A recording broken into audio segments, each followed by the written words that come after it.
名媛蔡天鳳前年遭肢解碎屍，事後前夫鄺港智三父子被控謀殺罪。事件揭發咗鄺港智另因2015年涉及一宗嘅盜竊罪棄保潛逃被通緝多年。前家姑李瑞香涉嫌隱瞞其行蹤，否認一項妨礙司法公正罪受審。李瑞香早前供稱曾經多次同鄺港智前往海南等地旅遊。控方2025年6月9日於區域法院披露，自2015年初起，鄺港智再冇從合法嘅途徑出入境記錄。控方問李瑞香有冇感到意外，李瑞香回應就指意唔意外唔識答啊，而家我未知道，奇怪咯。案件押後至7月18日結案陳詞。李瑞香話，警察上門先至知道鄺港智係涉及盜竊等7個罪。李瑞香喺控方盤問下，同意鄺港智2015年涉及盜竊案被控7罪係屬於大件事。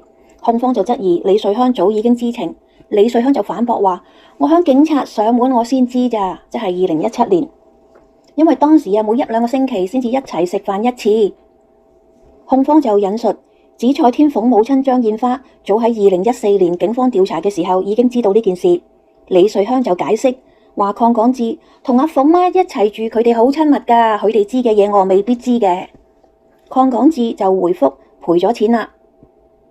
控方再問及李瑞香嘅丈夫鄺球係咪知情，李瑞香就回應指警察上門當日自己曾經聯絡鄺港智，鄺港智就講明係因為炒金啊，有拗撬啊，會聯絡警方解決事件。大約2個月之後，鄺港智就再答覆李瑞香話已經賠咗錢啦。李瑞香之後就向鄺球查問確認。控方追問之下，李瑞香就解釋夫妻之間就話其實我同佢唔係好啱噶，所以好多事係唔同佢溝通噶。控方就質疑鄺港智被控一事事關重大，鄺球就必會曾經向李瑞香談及呢件事。李瑞香就否認。李瑞香盤問之下就指警方上門當日係咪叫通緝我唔識。追問之下又指當時係明白鄺港智係被通緝噶，只得知個仔被通緝，個腦已經實晒，就冇再查問。控方指出，盜竊案係屬於刑事案件，喺香港嘅刑事罪行唔能夠俾錢就解決。李瑞香係痛愛鄺港智嘅，警察上門嘅時候表明要拘捕鄺港智嘅時候，對於李瑞香作為媽媽而言，仍然係會晴天霹靂，必然會非常擔心。對李瑞香而言，所以李瑞香就必然會尋根問底，問個清楚。李瑞香係同意㗎。控方指出，李瑞香當時冇理由唔問清楚警員㗎。李瑞香就唔同意，解釋指當時個腦都已經實晒啦。急於致電查問鄺港智，李瑞香就明白刑事案件唔可以賠錢私了嘅。控方質疑，因此李瑞香唔會輕易相信鄺球鄺港智賠錢已經冇事呢個嘅講法。李瑞香就否認。控方就質疑李瑞香係講大話，李瑞香就再否認。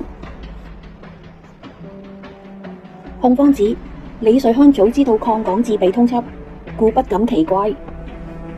李瑞香早前供稱曾經多次同鄺港智前往海南、三亞等地方旅遊。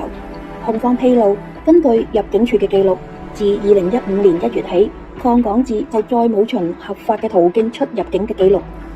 控方問及李瑞香有冇感到意外，李瑞香回應指意唔意外唔識答啊，唉，而家我未知道，奇怪咯。